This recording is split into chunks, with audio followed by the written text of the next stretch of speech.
que van a ser aborrecidos. No los van a querer así tan fácil. Y vaya si eso es verdad. Porque en la vida hemos visto, y no solo en nuestro tiempo, sino a lo largo de la historia, hemos visto cómo la iglesia cristiana ha sido perseguida, ha sido puesta en duda y puesta ha sido cuestionada por causa de su fe. Hemos sabido en la historia cuántas personas, o como muchas personas, han sacrificado su vida, han pagado precio de su vida por causa de lo que creen. Jesús lo advirtió. Y en ese contexto es que Él nos estaba diciendo: permanezcan. Entonces, el permanecer era algo esencial y es un principio básico en nuestra vida espiritual, porque vamos a ser aborrecidos y cuestionados, etcétera, etcétera. Para ello, Él también nos estaba diciendo lo que viene en el capítulo 16. En el capítulo 16, Él está prometiendo la venida del Espíritu Santo y Él está expresando allí: les conviene que yo me vaya. Vamos a leer esa sección, el versículo 5 en adelante, del capítulo 16. Dice allí: ahora vuelvo al que me envió, pero ninguno de ustedes me pregunta: ¿a dónde vas? Al contrario, como les he dicho estas cosas, se han entristecido mucho, pero les digo la verdad. Les digo la verdad, dijo Jesús. Les conviene que me vaya, porque si no lo hago, el Consolador no vendrá a ustedes. En cambio, si me voy, se lo enviaré a ustedes. Y cuando Él venga, convencerá al mundo de su error, en cuanto al pecado, a la justicia y al juicio. En cuanto al pecado, porque no creen en mí. En cuanto a la justicia, porque voy al Padre y ustedes ya no podrán verme. Y en cuanto al juicio, porque el príncipe de este mundo ya ha sido juzgado. Muchas cosas me quedan aún por decirles, que por ahora no podrían soportar, pero cuando venga el Espíritu de la verdad, Él los guiará a toda la verdad, porque no hablará por su propia cuenta, sino que dirá solo lo que oiga y les anunciará las cosas por venir. Él me glorificará, porque tomará de lo mío y se lo dará a conocer a ustedes. Todo cuanto tiene el Padre es mío. Por eso les dije que el Espíritu tomará de lo mío y se lo dará a conocer a ustedes. Dentro de poco ya no me verán, pero un poco después volverán a verme. Bueno, Jesús también en medio de esto estaba también hablando acerca de su muerte y resurrección, y por eso dice aquí al final: dentro de poco ya no me van a ver, van a morir, pero un poco más y me volverán a ver, porque voy a resucitar. Y eso me anunciaba también el comienzo, digámoslo de esta manera, de lo que era el tiempo del Espíritu Santo entre nosotros. Ahora, yo quiero explicar aquí algo, y es lo que hemos llegado a entender, y pues hay varias posiciones al respecto en la Biblia, en los estudios bíblicos y comentarios. Pero se habla de las tres dispensaciones en el tiempo, de la historia de la humanidad: la dispensación del Padre, la del Hijo y la del Espíritu Santo. ¿Y a qué se refiere eso? Bueno, si uno mira en el Antiguo Testamento, desde el principio Dios se ha revelado como un Dios trino: el Dios Padre, el Dios Hijo y el Espíritu Santo. Nosotros creemos esta verdad, y aunque a veces nos puede quedar un poco así como misteriosa la cosa, difícil de entenderlo en nuestra mente finita, son tres personas en un solo Dios: Dios el Padre, Dios el Hijo y Dios el Espíritu Santo. Y la Biblia desde el principio, en el Génesis, lo expresa así hasta el Apocalipsis. En la historia de la humanidad, y también incluyendo la historia bíblica, encontramos que al principio del tiempo era el Padre, Dios el Padre, el que se expresaba y se manifestaba y se revelaba a la humanidad. Y por eso encontramos que un Abraham, un Moisés, un Noé, un Elías, en el Antiguo Testamento hablaban directamente al Padre Celestial.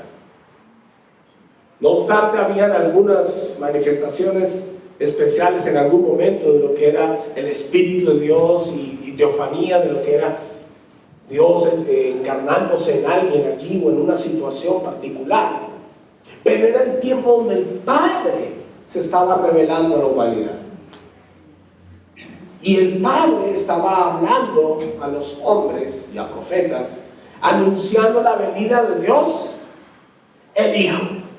Y ojo, cuando todas las profecías del Antiguo Testamento se cumplieron en Jesucristo, y Jesucristo nació y vino, y se acuerdan ustedes de lo que celebramos en Navidad, que el ángel le anunció a María, le anunció a José, le anunció a los pastores, ¿sí? Que Herodes estaba medio nervioso porque había nacido un rey para los judíos y mandó matar a los niños. O sea, era todo un movimiento porque era el momento de Dios, el Hijo.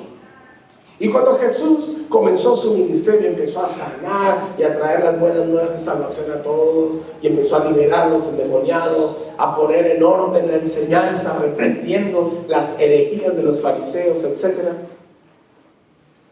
Y usted ve que en ese tiempo, en los evangelios, en ese tiempo de la historia, Dios Padre como que no se reveló más de forma, digámoslo así, directa o personal. Era el tiempo del Hijo. Y toda la revelación estaba consumada en el Hijo. Y era Él el que estaba diciendo: esto es así, esto es asá. Y estaba sanando a los enfermos, echando fuera a los demonios. Y no obstante, Él, por ejemplo, en el capítulo 17 del Evangelio de Juan, usted encuentra cómo Jesús oró al Padre. Pero eran palabras de Jesús que decía: Padre, tú me los has dado, y así como me los has dado, yo los entrego a ti para que vayan al mundo. Ellos no son del mundo, ellos están en el mundo. E intercedía por sus discípulos. Y todo el tiempo de la dispensación del Hijo, Jesús estuvo dando fe de todo lo que se había dicho de Él. Y en capítulo 16 del Evangelio de Juan empezó a anunciar lo que se vendría: la dispensación del Espíritu. Y por eso es que les dice: les conviene que yo me vaya. En el versículo 7. Pero les digo la verdad, les conviene que yo me vaya, porque si no lo hago, el Consolador no vendrá a ustedes. Detengámonos ahí un momento. ¿Por qué esa frase? Porque resulta que en el plan de Dios para la humanidad, Él quería revelarse a lo largo de la historia como el Padre, el Hijo en Jesús y ahora el Espíritu Santo. Y cada uno en su tiempo, con su propósito y su rol. Dios es uno. Pero el rol de Dios el Padre fue dar la ley, establecer los principios, crear el universo, establecer su señorío sobre la tierra. Y cuando el hombre rechazó ese señorío, entonces Dios envió al Salvador para que redimiera a la humanidad del pecado y la maldad. Y Jesús, Dios el Hijo, vino y murió en la cruenta cruz por nosotros. ¿Para qué? Para reconciliar a la humanidad caída, aquella que se había peleado con el Padre y que había rehusado obedecer al Padre, reconciliarla con Dios. Pero Jesús no iba a quedar de forma corporal aquí como humano eternamente. Como buen humano tenía que morir, y eso hizo, murió. Y resucitó porque su naturaleza eterna y divina así se lo permitía. Y eso era una muestra de lo que va a ser nuestra salvación cuando muramos. Nuestra salvación hoy es la fe y la esperanza que tenemos en Él. Pero nuestra salvación también será como la resurrección de Jesús. Seremos glorificados, dice la Biblia en 1 Corintios 15. Y estaremos con Él, como dice Juan capítulo 14. Y moraremos con Él por la eternidad. Es nuestra esperanza. Y para mantener viva esa esperanza y para mantenernos en la senda y en el camino de Dios, ahora es el tiempo de Dios, el Espíritu, que nos guía a toda la verdad, que nos hace entender las cosas que han de venir. Como dice Romanos capítulo 8, es el Espíritu el que da testimonio a nuestro espíritu de que somos hijos de Dios. Ahora es el tiempo del Espíritu Santo. ¿Pero para qué y por qué? Bueno, entendamos. Dice allí, les conviene que me vaya porque si no, no hago, el Consolador no vendrá. No iba a venir el Espíritu Santo a posar y a morar en cada uno de nosotros mientras Jesús estuviese en la tierra. Eso no iba a suceder. Porque primero era la dispensación del Padre, ahora la del Hijo, y una vez terminase la dispensación del Hijo, comenzaría la del Espíritu, hasta que Él venga. ¿Me estoy dejando entender? Mientras Jesús estuviese en la tierra, no iba a venir el Espíritu Santo, como vemos que vino en Hechos capítulo 2 y hasta hoy. Y por eso Jesús les dijo, les conviene que me vayan. ¿Saben por qué también? Porque Dios el Hijo, Jesucristo, estaba aquí en la tierra en forma corporal. Y por su forma corporal no podía ser omnipresente. Estaba limitado al tiempo y al espacio.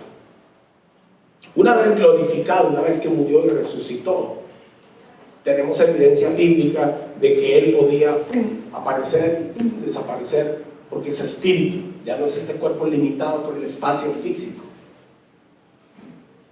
Pero para Él ser y para Dios poder morar en todos aquellos que crean en Él, era necesaria la presencia del Espíritu Santo de Dios. Dios, el Espíritu. El Espíritu Santo de Dios viene a morar en cada uno de nosotros. Dios es omnipresente. Jesús de forma corporal no lo era. Por eso nos convenía que se vaya, que muriera resucitado y viniera el Espíritu, para que ahora todos pudiésemos contar con la presencia de Dios en nuestra vida a través del Espíritu Santo. Por esa misma razón, 1 Corintios capítulo 6 nos habla de que nosotros somos templos del Espíritu Santo. Cada uno de nosotros somos templo del Espíritu Santo. Cada uno de nosotros, cuando recibe a Cristo en el corazón, cuando reconoce sus pecados, cuando se arrepiente de la vida que ha llevado y decide ahora vivir para Dios, viene a ser templo del Espíritu Santo. El Espíritu de Dios mora en cada uno de nosotros. Y ya no hay barrera, porque Dios es omnipresente y su Espíritu opera en todos.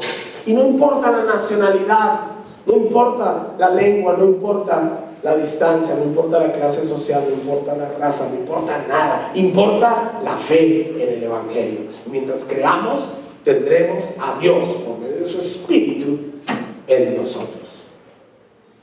Ahora, ¿estamos claros hasta ahí? Por eso nos convenía que Él se fuera. Y Jesús enuncia aquí el propósito del Espíritu Santo. Y cuando Él venga, versículo 8, convencerá al mundo de su error en cuanto al pecado, la justicia y el juicio. En cuanto al pecado, porque no creen en mí; en cuanto a la justicia, porque voy al Padre y ustedes ya no podrán verme; en cuanto al juicio, porque el príncipe de este mundo ya ha sido juzgado. Más adelante dice, versículo 13, pero cuando Él venga el Espíritu de verdad, Él os guiará a toda la verdad, porque no hablará por su propia cuenta, sino que dirá solo lo que oiga y les anunciará las cosas por venir. Me glorificará porque tomará de lo mío y se lo dará a conocer a ustedes. Aquí Jesús menciona cosas muy importantes acerca del Espíritu Santo. Y para llegar a eso, les estaba diciendo, y creo que me fui por otro lado, que el Padre creó el universo y estableció su reino y quería gobernar desde el cielo sobre Israel, etcétera, etcétera, y se reveló y se manifestó con gran poder y gloria. El hombre rechazó ese señorío, entonces Dios tuvo que enviar un Salvador, su propio Hijo, Dios el Hijo, y Jesús viene a morir. El rol del Padre era uno, el rol de Jesús fue la redención de la humanidad. A eso vino Jesús. ¿Quién es el Redentor? Jesús. ¿Quién es el Salvador? Jesús. No el Espíritu Santo. El Espíritu Santo tiene otra función. Y es guiar a todo aquel que cree en el Evangelio, guiar a todo aquel que cree en Jesús a toda la verdad. Pero el Espíritu Santo de Dios también tiene una función en el mundo, y es que traer convicción de pecado, justicia y juicio. Eso significa, aunque eso lo podemos hablar en otro domingo, pero en pocas palabras, lo que significa es que Él es quien trae la convicción a la gente para que crean en el Evangelio. A través de muchas circunstancias, a través de situaciones X o Y, es el Espíritu Santo obrando en el mundo, haciendo que tus amigos, familiares, conocidos, colegas que aún no conocen a Jesús, se sensibilicen para que alguien como tú puedas llegar con el Evangelio a ellos. ¿No te has dado cuenta que a veces hay gente en tu entorno que no conoce a Cristo y te pregunta a ti por las cosas de Dios? ¿Te ha pasado? ¿Y tú qué piensas? ¿Y tú crees que eso es verdad? ¿Y tú qué dices de todo lo que está pasando en el mundo y los terremotos? ¿Eso será verdad? ¿Por qué te lo preguntan a ti? ¿Por qué no lo googlean simplemente? No, te lo preguntan a ti porque detrás de esa pregunta muchas veces está el Espíritu Santo trayendo a esa gente cierta convicción, cierta inquietud para que tú les hables el Evangelio. Así que por favor, la próxima vez que alguien venga a preguntarte, compártele el Evangelio. No digas, ay, no sé, a ver, déjame mirar. No, esa persona está preguntando es porque quiere una respuesta espiritual de parte tuya. No te quedes callado, porque el Espíritu Santo es el que trae convicción. A ver, haz memoria en tu propia vida personal. Cuando recibiste a Cristo en tu corazón, haz memoria. Recuerda ese momento, esa circunstancia. Bueno, obviamente si lo has recibido, ¿no? Si has creído en el Evangelio, si no, hoy será un buen día, ¿eh? Pero si ya has recibido a Cristo en tu corazón como Señor y Salvador, recuerda, ¿qué fue lo que te llevó a eso? A ver. Sí, yo sé que en algunos casos, pues, ay no, que mi mamá me tenía seco, ya. Pero esos son casos muy aislados.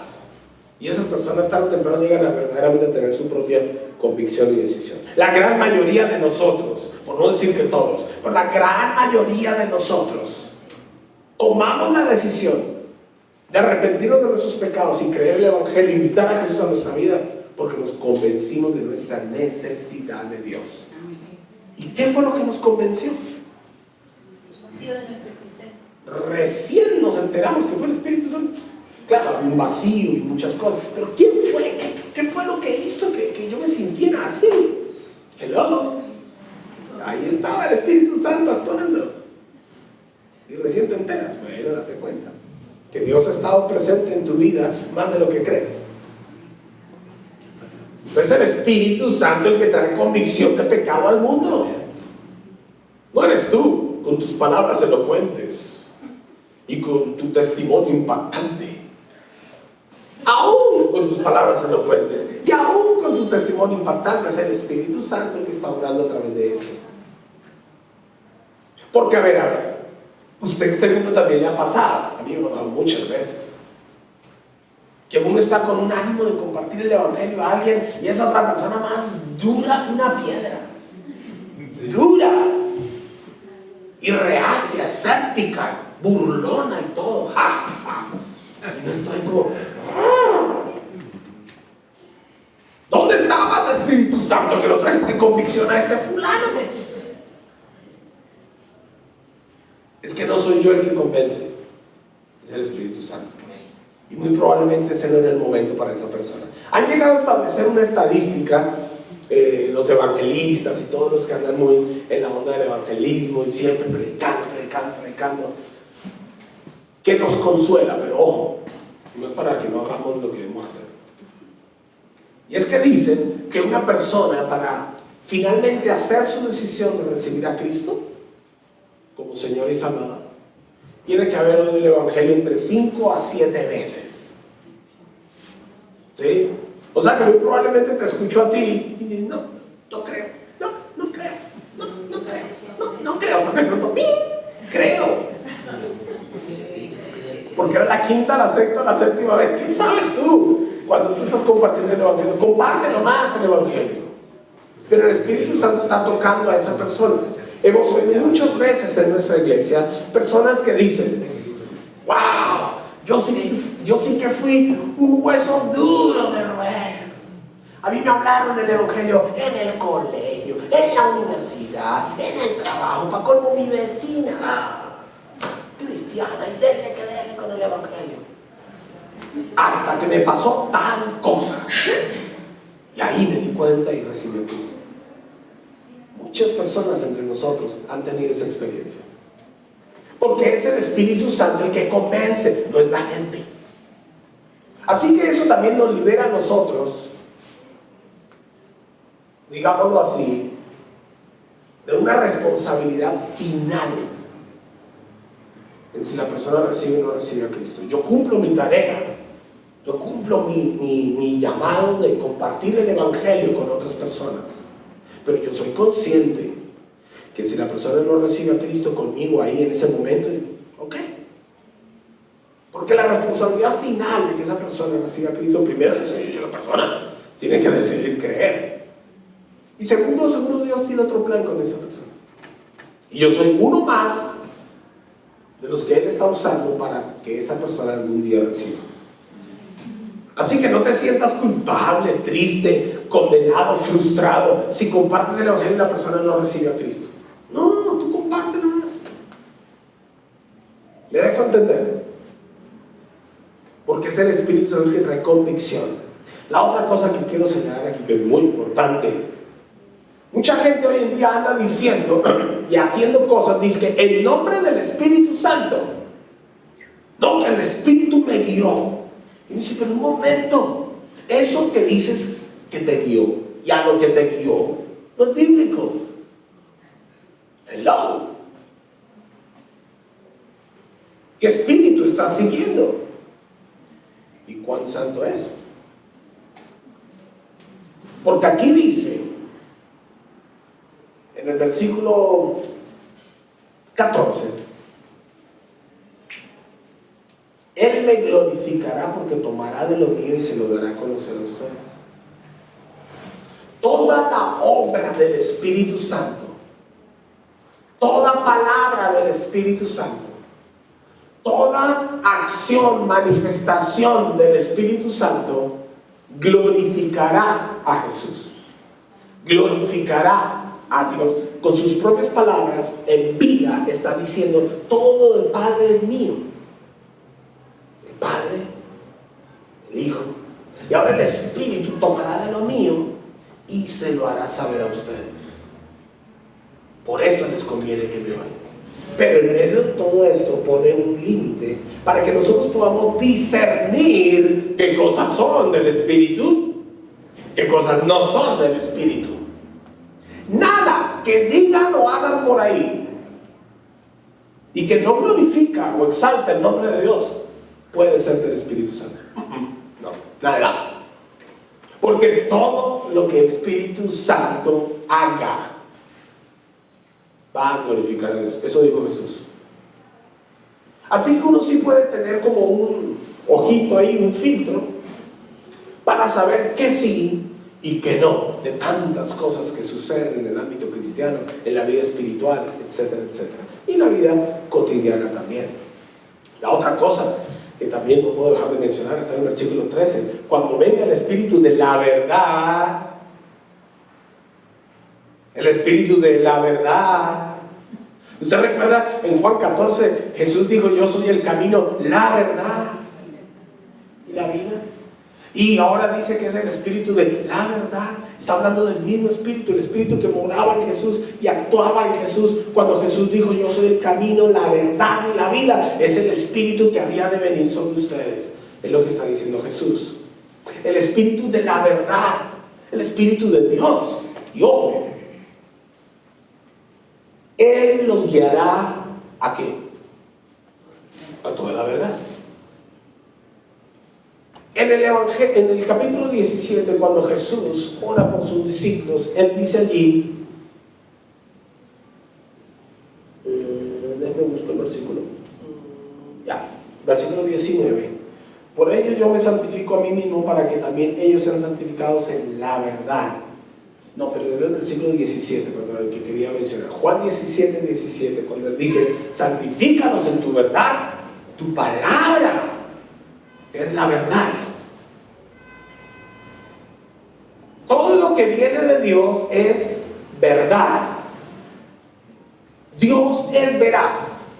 Sígame en este pensamiento. Desde el Antiguo Testamento, todo lo que se ha dicho y todo lo que Él dijo de sí mismo y lo que dijo a través de los profetas y lo que sucedió en Israel y todo lo que está escrito en el Antiguo Testamento es cierto. Es cierto. Y ha sido comprobado por la antropología, la arqueología, la geografía, la historia. Y nosotros tenemos las evidencias en el mundo hoy. Porque Dios es verdad. Jesús dijo, yo soy el camino, la verdad y la vida. Nadie viene al Padre si no es por mí. Porque si hay un camino seguro para ir al Padre es Jesús. Porque Él es la verdad. Y todo lo que Jesús dijo e hizo estando aquí en la tierra, esos 3 años de ministerio me refiero, fue cierto. Cuando ese ciego fue sanado, nunca me olvido, esa historia me fascina. El ciego está ahí, ¡pum! Y ahora ve, ¡wow! Le dice, ese hombre que te sanó es un pecador. Y él dijo, yo no sé si es pecador, pero una cosa sé, yo antes era ciego y ahora veo, y él fue el que me sanó, así que eso es verdad. ¿Quién puede refutar eso? Lo que Jesús dice y hace es la verdad. El espíritu que Él nos está dejando es el espíritu de verdad. Y su palabra, la Biblia, Jesús lo dijo en Juan 17, tu palabra es la verdad. Oye, ¿no es verdad para dónde? Dios es la verdad, Jesús es la verdad, el Espíritu es el Espíritu de la verdad, su palabra, la Biblia es la verdad. Vamos, todo lo que viene de Dios es verdad. Y la verdad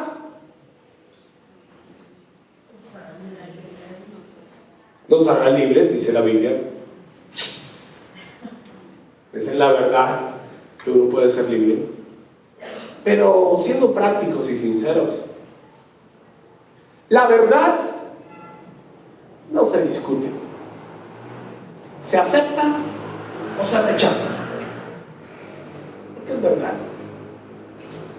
¡Punto! Es como que alguien viniera y te dijera, Fabio, usted no es Fabio, usted es Fabiola. Tiene cara de mujer y apariencia de mujer. Y yo, sí, sobre todo por la barriga. En fin. Y entonces, ¿qué tal que esa persona viene y está súper convencida, esa persona, que yo soy mujer? Pues, hello, yo sé cuál es la verdad. ¿Usted cree que yo me voy a poner a discutir con esa persona su opinión acerca de la verdad de mi género? La verdad es la verdad, no se discute. Y así sucesivamente con muchos otros temas de nuestra vida. La verdad no se discute. O se acepta o se rechaza. Por eso, una cuña aquí, gratis. No discutas por el Evangelio, no discutas por la fe con nadie. Comparte la fe. Eso están peleando, que yo le gano, que argumento va, argumento viene. ¿Para qué? ¿Para satisfacer tu ego? ¿O el de la otra persona? Ahora, yo entiendo que hay gente que son ratones de biblioteca y cuando se encuentra un ratón de biblioteca con otro, ¡ay Dios! ¡Ay Dios! Allá hay suficiente intelectualismo viviente. Entonces, ok, déjenlos ahí, sepárenlos que se hagan allá. Pero la gran mayoría de las personas no somos ratones de biblioteca. No somos de esos que andan discutiendo el detalle y que esto, porque la historia, y porque la palabra, el significado. O sea, no somos así. Entonces no nos frustremos en compartir el evangelio y las buenas nuevas por no tener tanto conocimiento. Seamos como el ciego de la historia bíblica.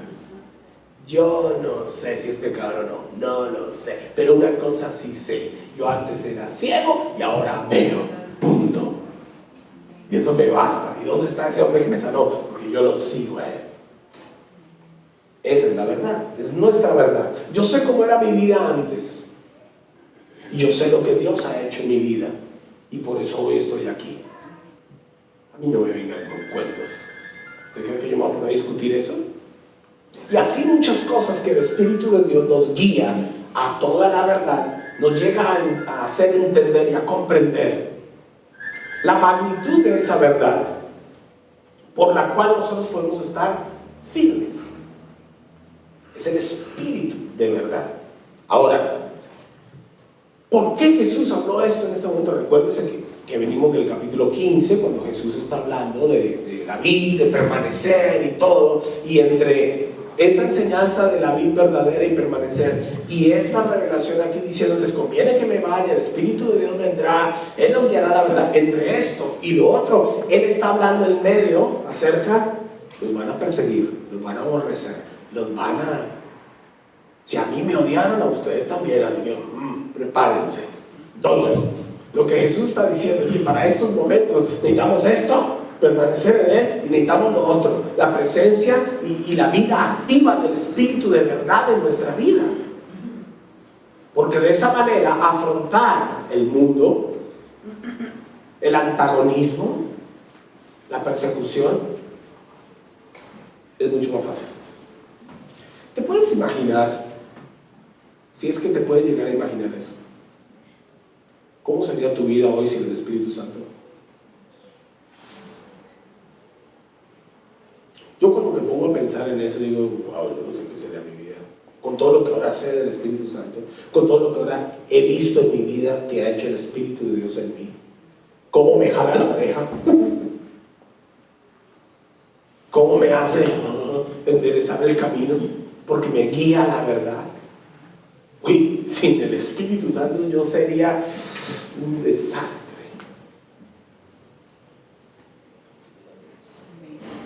Sí,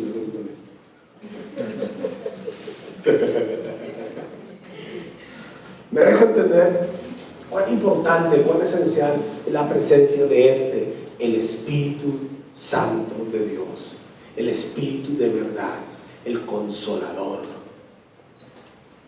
el que nos acompañará siempre. Por esa razón fue que Jesús pudo decir, porque sabía que su Espíritu lo iba a dejar sobre la tierra, sobre la humanidad, en el tiempo de la dispensación del Espíritu. Por esa razón fue que Jesús pudo decir: yo estaré con ustedes todos los días hasta el fin del mundo. En Mateo 28:20. Yo estaré con ustedes todos los días hasta el fin del mundo. Pero es que esas palabras hay que ponerlas también en su contexto. ¿A quién le dijo Jesús eso? Se lo dijo a los discípulos, aquellos que por 3 años lo habían visto sanar enfermos, paralíticos, endemoniados, proveer alimento para 5,000, proveer después alimento para 4,000. ¡Wow! Esto era lo máximo. ¿Se puede imaginar eso? Hubiera sido fantástico estar allí y ver cómo Jesús con 5 panes y 2 peces le dio comida a 5,000 y sobró. ¡Wow! Hubiera sido increíble ver cómo Él refutaba el antagonismo de los fariseos y cómo con tremenda sabiduría traía convicción al pueblo cuando predicó el sermón del monte. Hubiera sido maravilloso estar ahí. Esos discípulos estuvieron ahí con Él. Y por supuesto, cuando Jesús murió, ¿y ahora qué hacemos? Por eso Pedro lo negó. Entraron en pánico. Y para el día de Pentecostés, en Hechos capítulo 2, estaban por allá en un lugar que llaman el aposento alto, reunidos ahí orando. Pero en el fondo lo que tenían era miedo de salir. Estaban orando, se mantenían juntos porque decían: bueno, ¿y ahora qué hacemos? Y claro, Jesús ya había resucitado, los había visto. ¡Wow! Todo esto aquí y allá. Pero oye, tenían miedo de enfrentar al mundo. ¿Tú vas a estar con nosotros? Ah, ok. Así sí. Porque los discípulos ya habían visto semejante muestra de poder. Y que ahora el Espíritu, Jesús les dijera, yo voy a estar con ustedes hasta el fin del mundo. Ay, nada. Ok. Así. La cosa cambia. Y cuando llegó el día de Pentecostés, recibieron el Espíritu Santo. ¿Qué fue lo que pasó inmediatamente? Claro, oraron en lenguas y empezaron a hablar de las maravillas de Dios. Pero Pedro, digámoslo así, el cobarde Pedro, el que negó a Jesús 3 veces aquella noche, se paró enfrente de la multitud diciendo, hola, hola, sí, escuchen por favor todos. Estos de acá no están borrachos, por si acaso, son las 9 de la mañana, ¿ok? Lo que pasa es que ha recibido el Espíritu Santo. Así, sí, el de Jesús, el que ustedes mataron. Ajá. Y empezó a explicarles el Evangelio.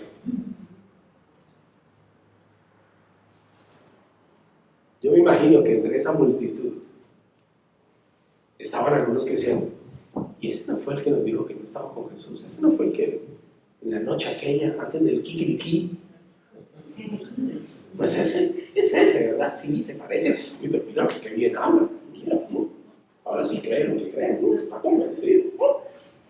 ¿Qué fue lo que pasó? Recibió el Espíritu Santo. Y esto le dio el valor para enfrentar al mundo. Para eso es que el Espíritu Santo viene. Para que nosotros tengamos esta convicción de verdad, esta valentía para ir al mundo y decirles, Jesús es el camino. Aunque nos aborrezcan. Porque Jesús explicó en el capítulo 15. Yo quiero que oremos.